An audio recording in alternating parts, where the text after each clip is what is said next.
Children to bed and go looking for dinner. Jon Rothstein here on my new CBS Sports podcast venture. We are also going to be coming to you on Wednesday of this week as we get set to count down to the Sweet 16 of the 2025 NCAA tournament. Later in the show, I will be joined by Auburn head coach Bruce Pearl, who is the head coach of the number one overall seed in the 2025 NCAA tournament. Want to hear from you later in the show, so get in the chat. Also, give us a like, give us a subscribe, as we continue to dissect, digest, and offer some perspective on what's going on in the world of college basketball. But again, this show is about you, and I want to hear your feedback of the things that are on your mind as it pertains to the NCAA tournament and also everything that's going on off the floor in college basketball, because as we know, this is still March. Now, let's get to three big things. I want to start with the overall theme of the Sweet 16.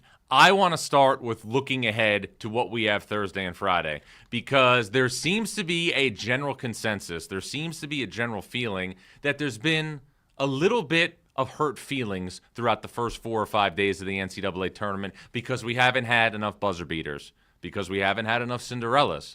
But I'll tell you this, the great thing about the NCAA tournament is you can't predict what's going to happen. A couple of years ago, we had Florida Atlantic in the Final Four, and we had San Diego State in the national championship game. The year before that, you had St. Peter's, a 15 seed, make the Elite Eight and lose to North Carolina.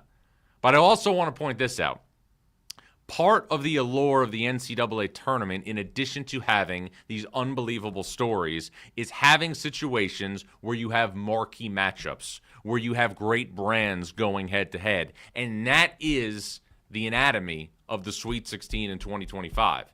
And if you think back to some of the great games that we've had in the history of the NCAA tournament, Duke against UNLV in 1991, Duke against Kentucky in 1992 when Christian Laettner hit the shot. Also, obviously, UConn and Duke in 99, UCLA and Gonzaga in 2021, Villanova and North Carolina in 2016 when Chris Jenkins hit the shot at the buzzer. These games consisted of some of the elite brands in the sport, and that is what, in my opinion, we are going to see now over the next week, week and a half. Now, were there moments for Cinderella? Absolutely. McNeese won an NCAA tournament game for the first time under Will Wade and beat Clemson. Colorado State, a team, if you followed them for the latter portion of the year, might not have resembled a sleeper, but it won a first-round game against Memphis, and it almost beat Maryland in the round of 32 before a great buzzer beater by Derek Queen. But if you're looking right now at the makeup of this Sweet 16, the Sweet 16 is as elite as I have seen in quite some time. Look right now at the top left of your bracket. You have Auburn against Michigan. You have Ole Miss against Michigan State. Those four teams in the South region are all coached by coaches who have coached in a Final Four. Bruce Pearl, Dusty May, Chris Beard, Tom Izzo.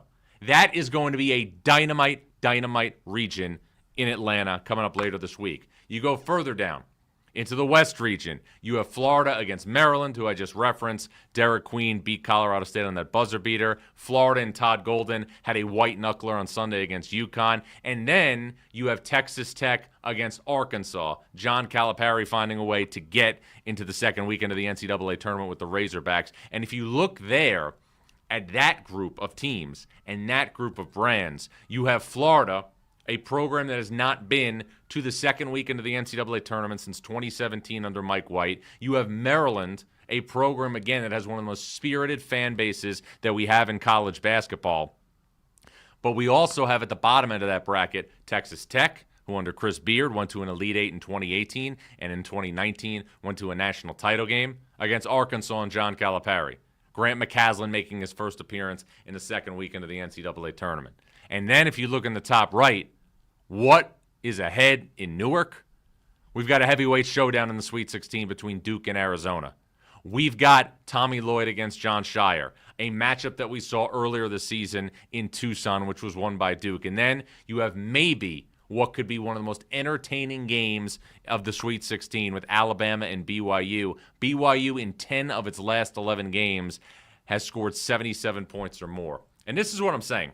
When you look at the totality of the brands right now in the Sweet 16, 13 of the 16 programs that are still remaining in the NCAA tournament have been to the Final Four. And 8 of those 13 programs have won the national championship.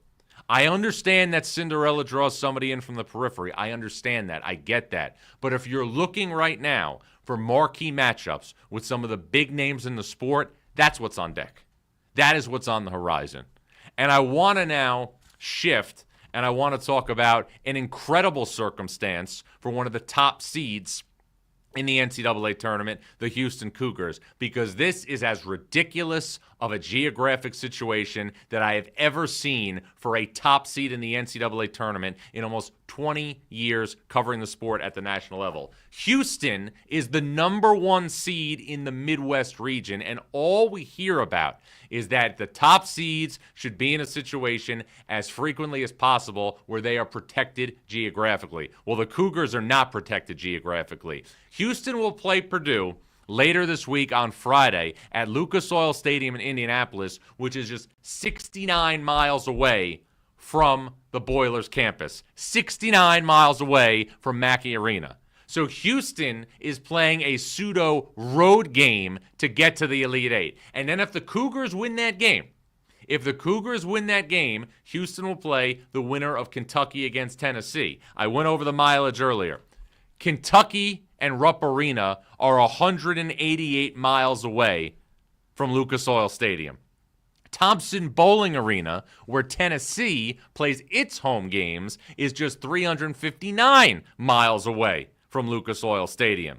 And then Houston, the quote-unquote number 1 seed in that region, is 1,015 miles away from Lucas Oil Stadium.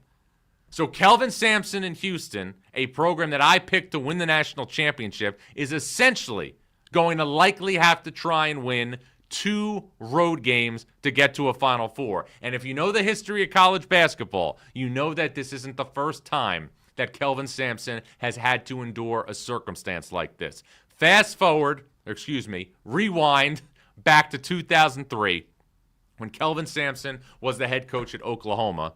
He was a 1 seed in the NCAA tournament, and he had a core nucleus of players at Oklahoma. 2 of them are playing for him right now, Quantas White and Hollis Price. Are coaching for him at Houston right now, Quantas White and Hollis Price. They went to Albany in the Elite Eight to take on Syracuse, which was just playing a couple hours away up the road, and Oklahoma was dominated by the Orange. It could be a similar type of scenario for Houston. I'm not saying Houston's going to be dominated, but the bottom line is this. Houston is the 1 seed in the Midwest region, and Houston is going to be in a road environment, definitely against Purdue, and likely against Kentucky and against Tennessee. For a team that is the 1 seed, that, my friends, is a miscarriage of justice. Now, I talked about how we don't necessarily have a quote-unquote Cinderella in the second weekend. And that might be all well and true. We don't have a non-power conference darling. We don't have a Florida Atlantic. We don't have a St. Peter's. But I will say this, and this is what makes the NCAA tournament so fascinating. When you look at the totality of everything that has gone on for the entire season in college basketball, the Cinderella is coached by a coach who used to be at a blue blood. The Cinderella is a team that's full of 5-star prospects, and the Cinderella for the 2025 NCAA tournament is the Arkansas Razorbacks, the 10 seed in the West, the team that went to Providence and beat Kansas and St. John's, Bill Self and Rick Pitino back-to-back. And here's the amazing thing when you really split the atom. Arkansas was 0-5 in SEC play. Arkansas lost its 5-star freshman guard, Boogie Fland, in January after starting 0-5 in SEC play. And Arkansas, since February 22nd, has played without Adu Thero, who is Arkansas's unequivocally best player. And Arkansas is still one of 16 teams left playing. If Arkansas can win 2 more games and get to a Final Four as a 10 seed, it will be as improbable of a run to the Final Four as we have seen in years. And I'm talking about teams at the power conference level right now. I'm not talking about a VCU. I'm not talking about a Butler. I'm not talking about a Florida Atlantic. I'm saying where they were. This was not a mid-major team that was going to win 25, 26, 28, 29, 30 games. This was a team coached by Jon Calipari that for all intents and purposes looked dead in the water. And again, is still not at full strength. And that to me is the story to monitor this week leading up to Arkansas's matchup with Texas Tech in San Francisco. Can Adu Thero be healthy for Arkansas later this week? Because you look up and down and you look at the roster, and I was fortunate enough to do one of their games earlier this season. Boogie Flan's a 5-star prospect. DJ Wagner is a 5-star prospect. Nellie Davis was a starter on a team at Florida Atlantic 2 years ago that went to a Final Four. You have high major length and athleticism with Trevin Brazile, with Jonas Adu. Carter Knox was a highly touted freshman. He's playing good basketball. The question is, can Adu Thero get back and take this program to the next level? But make no mistake about it. Even though there's a bunch of 5-star prospects on the roster, even though the coach was the coach at Kentucky for 15 years from 2009 to 2024, and even though the coach, Jon Calipari, is a Hall of Famer, the sleeper team in the 2025 NCAA tournament that has become Cinderella is the Arkansas Razorbacks. And remember, it's not anarchy. It's just college basketball. Please hit the like button. Please hit the subscribe button. I'm going to get to your questions in the chat here in just a second. We're also going to hear from Auburn's Bruce Pearl shortly. Jon Rothstein here on a new CBS Sports YouTube podcast. And remember, this is Marsh. Guys, can you feel it? Legends were born here. History was made here. These are hallowed grounds. Hallowed grounds? The NCIS squad room? Well, I wasn't talking about that, but I was talking about Augusta National. All right. It's finally time for the Masters. I hear it's a tradition unlike any other. All right, let's get right now to your questions in the chat. Your home is my home, so I want you to get in right here and tell me what's going on. I'm going to go from the start right here. I like somebody going within This is March. And our first question is going to come from Deadeye, and it's John, what is the best Sweet 16 game? You know, Duke, Arizona is something that I'm really, really interested for just because of the strength of the brands, and you also have the matchup of Caleb Love going up against Duke one more time. That is one I have definitely on my radar. But again, I think the story right now for the Sweet 16 is you have brands on brands. Ole Miss may not be the greatest brand, but Chris Beard has made it a brand.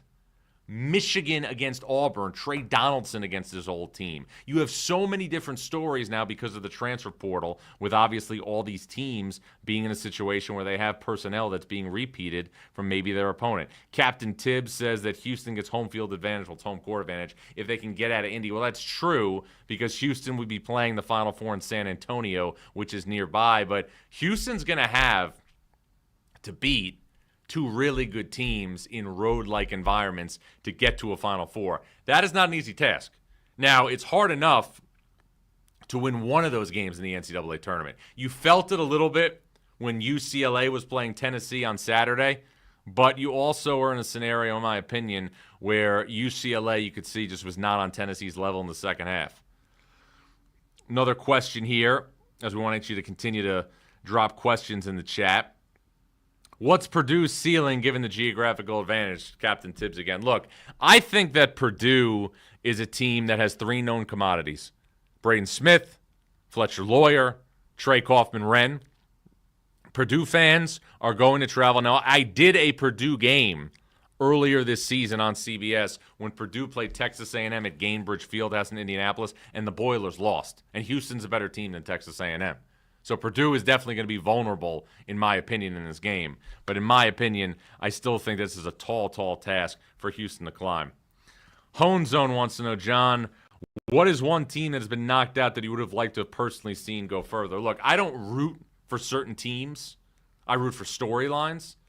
But you're not living and dying with it like a fan. I think that when you go into certain situations, you want storylines to happen. St. John's would have been a great storyline if St. John's was able to advance, but if St. John's beat Arkansas, we wouldn't have had Arkansas's storyline come to the forefront. That's the way I look at things. Different things evolve from different circumstances.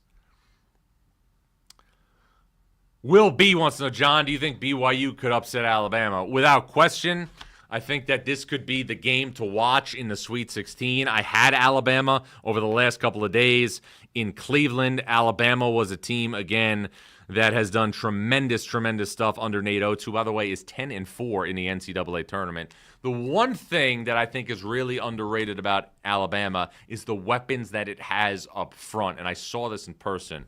Grant Nelson, who was injured in the SEC tournament, made some incredible intangible plays, both against Robert Morris and against St. Mary's, to push Alabama to the Sweet 16. Cliff Amori, who, again, the Rutgers transfer, made major plays against Robert Morris at the rim. And then Mo Diabate and also Aiden Sherrill give Nate Oates the type of front court depth that's going to be needed to be in a situation where Alabama can get back potentially to a Final Four. And I'll tell you this, whoever wins the games in the East region, whether it's Duke, Arizona, BYU, Alabama, is going to be in a scenario where you're going to have appointment television. I said Alabama, BYU, from an aesthetically pleasing perspective, could be the best matchup that we see in the Sweet 16.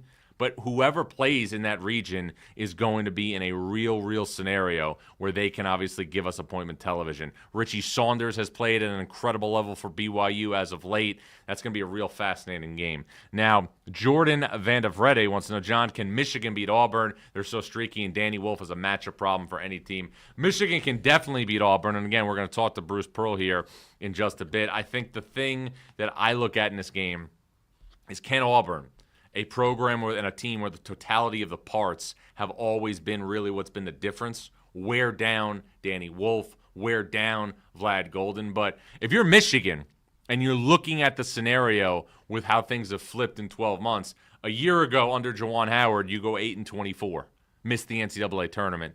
Now under Dusty May in the last couple weeks, you've advanced to the Sweet 16 and you've won a Big Ten tournament title. The flip in Ann Arbor in just 12 months is incredibly fascinating. Incredibly fascinating. Want to continue to take your questions here in the chat. Also, hit the like and subscribe button. Again, we'll be joined by Auburn head coach Bruce Pearl in just a little bit. Jon Rothstein here on a new CBS Sports YouTube podcast, which we will continue to do throughout the calendar year. And as you get into the Sweet 16, one thing that, coaches will talk about is how much the dynamic changes when you look at the scenarios surrounding the week ahead. And what do I mean by that?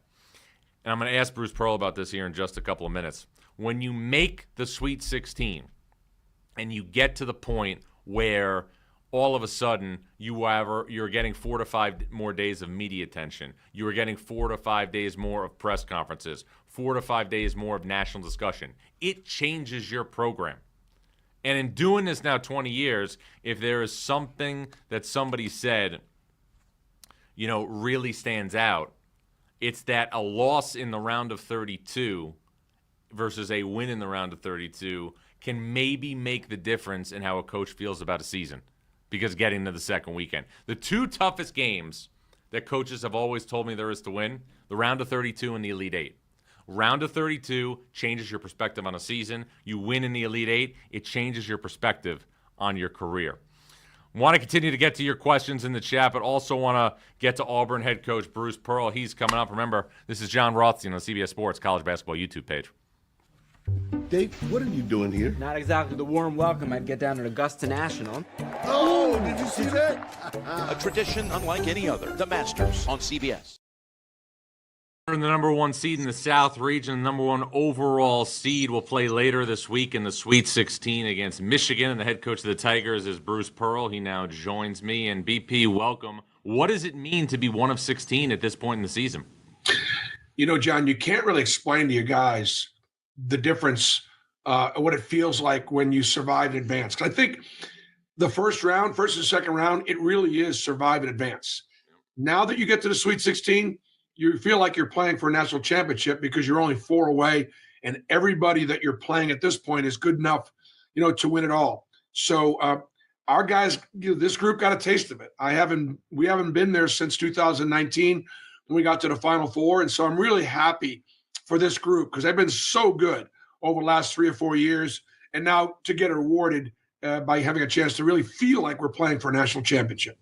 Why does making the second weekend sometimes change the entire feel associated with a season versus if you might lose a tough game in the round of 32?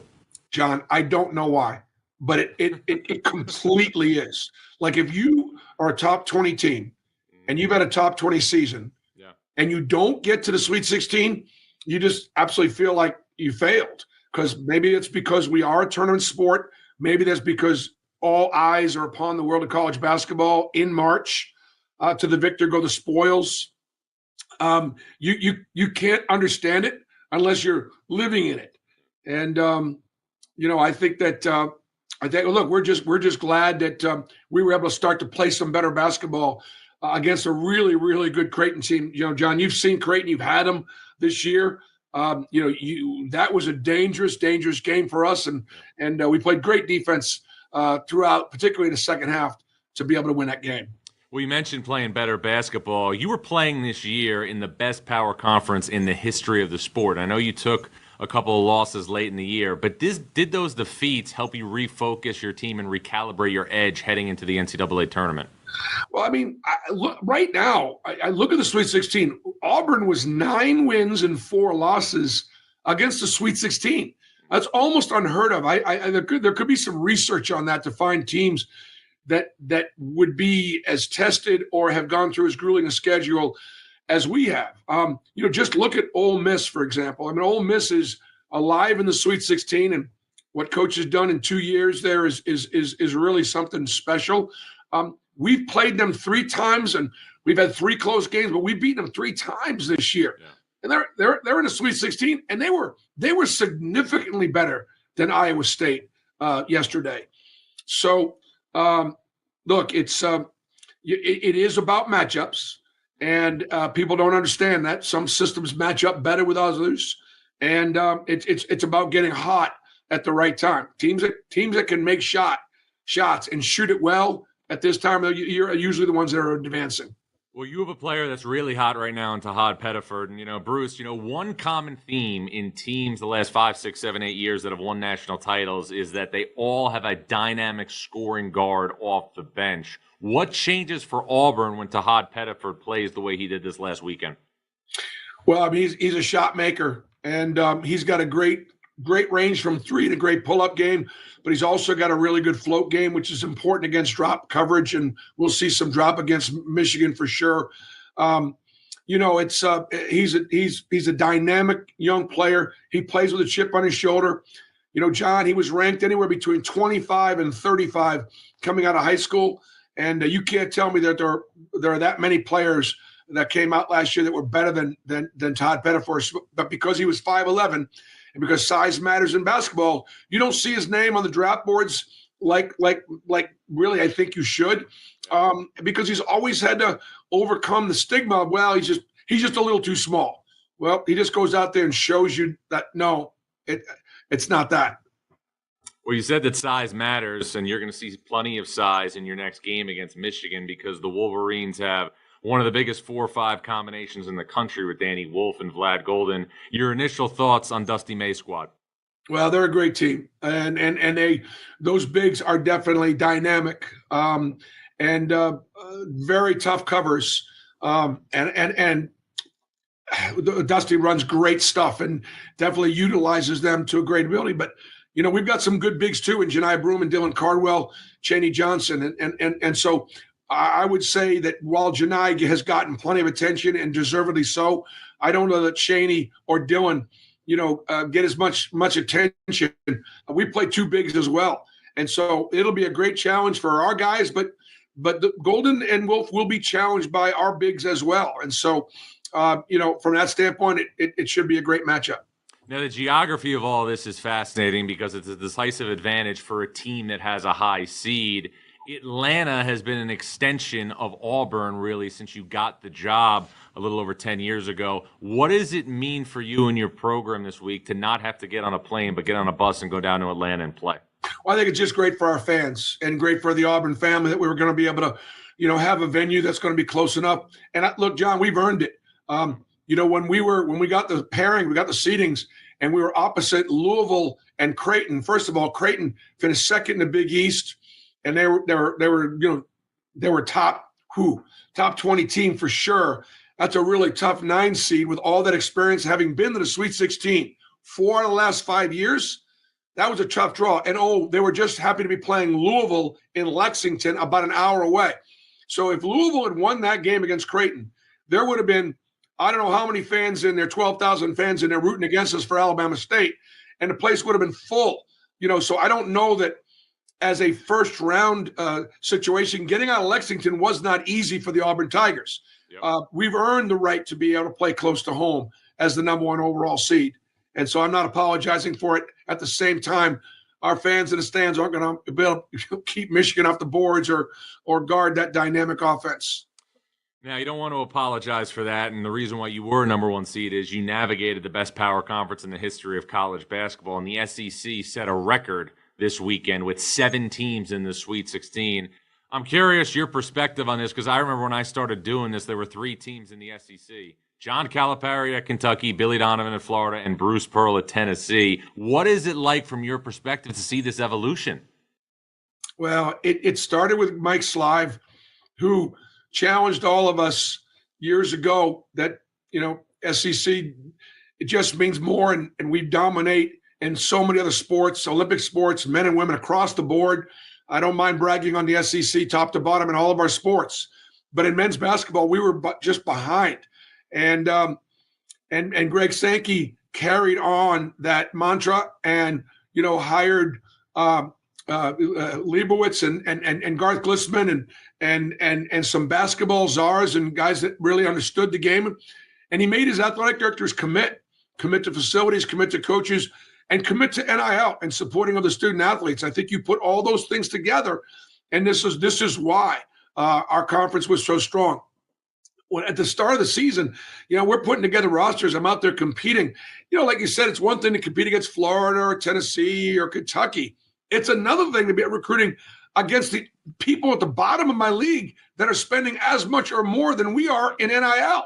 That is what has made this conference top to bottom so strong. And some of the other leagues did not invest top to bottom, and that's why they weren't as strong. No, there's no doubt about that. Now, I know you're focused on Michigan. That's your next game. But you are 2 wins away right now from going to the Final Four. And I remember, I was at a Syracuse practice years ago, and Jim Boeheim was, telling a story, and he just said, once you go to the Final Four as a coach, that's the only thing that matters. Everybody wants to win a national championship, I get that. But once you take a team to the Final Four and you get all the events that lead up to it and you have the open practice, the Final Four experience is never the same. Since you took Auburn to the Final Four in 2019, have you felt that going back to the Final Four isn't the same once you're a participant? Well, I think going to the Final Four as a coach or a player is a huge box checked. And John, if you think of how many Hall of Fame coaches there are that did never get to the Final Four, and it's so something that you definitely take for granted. So that box spin's checked. I won a Division II national championship, and that was very, very special, very significant at Southern Indiana in 1995. All I can see right now is Michigan, Michigan State, and Ole Miss. That's all I can see. I know there's a lot of chalk across the country. I'm so proud of the 7 teams that have made the Sweet 16 out of the SEC, but we got 2 games to win in Atlanta. They're both going to be really, really difficult. We're playing against in the 2 Big Ten teams, 2 really big physical teams. Yep. And then Ole Miss is incredibly talented and experienced. And we've already played and beaten them 3 times. So that would be one of those, wow, can you beat a good team 4 times? Well, let's wrap on this, BP. Obviously, you're going into a regional this weekend, as you said, with 3 really good teams. But internally at Auburn, what does your team have to do over the next, week better than you did last week in order to get back to a second Final Four under your watch? Well, we're going to have to continue to guard. We're going to have to continue to handle the physicality of these opponents. And we got to continue to make shots and get clean looks and stay hot from behind the line. And, I think we're capable of doing all those things. The team is in a good framework right now. We're excited about the opportunity and blessed to be one of 16 teams, giving God all the glory for all the success that we've had this year. Well, it's going to be a lot of fun to watch, Bruce. Appreciate a couple of minutes. All the best to you this week in Atlanta, and as always, look forward to staying connected along the way. Okay. Thank you, John. You guys, Auburn head coach Bruce Pearl will be back after this, and please remember, this is March.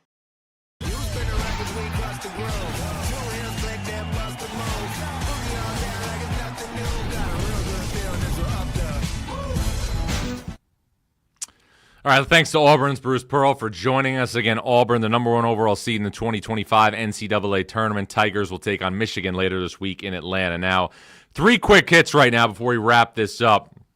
No mercy. Houston has made the second weekend of every NCAA tournament since 2018. So if you think back, this was Houston's run. Last year, Houston lost to Duke in the Sweet 16. Jamal Shead obviously rolled his ankle. Lost to Miami in the Sweet 16 in 2023. In 2022, Houston lost to Villanova in the Elite Eight. 2021 lost in the Final Four. No tournament in 2020. 2019 lost a close game to Kentucky in the Sweet 16. And if you remember in 2018, Jordan Poole made a shot at the buzzer to beat Houston for Michigan in the round of 32. But that is simply an incredible, incredible nugget on Houston, who has quickly become the Big 12's flagship program under Kelvin Sampson. Houston, remember, in the last 2 years against Big 12 opponents, 39-5. That is an incredible, incredible feat and accomplishment. Quick hit number 2, a big void. The Big East does not have a single team in the second weekend of the NCAA tournament for the first time since 2019. That is a disappointing result, obviously, for this conference. Now, a year ago, the Big East only had 3 teams in the NCAA tournament, but all 3 of them, UConn, Marquette, and Creighton, made the second weekend. Don't forget to smash that subscribe button as we continue to move forward here with this show in its infant stages. Now, quick hit number 3, new sheriffs in town. This has been a historically bad year for the ACC, and I know I spent some time talking about the Big East not having a team in the Sweet 16. The ACC has one, and it's the Duke Blue Devils. Now, I will say this. The hires that were made in the last week by the ACC, Ryan Odom at Virginia, a proven winner who has taken 3 programs, UMBC, VCU, and Utah State, to the NCAA tournament, was an excellent hire. And Will Wade by NC State was an excellent hire.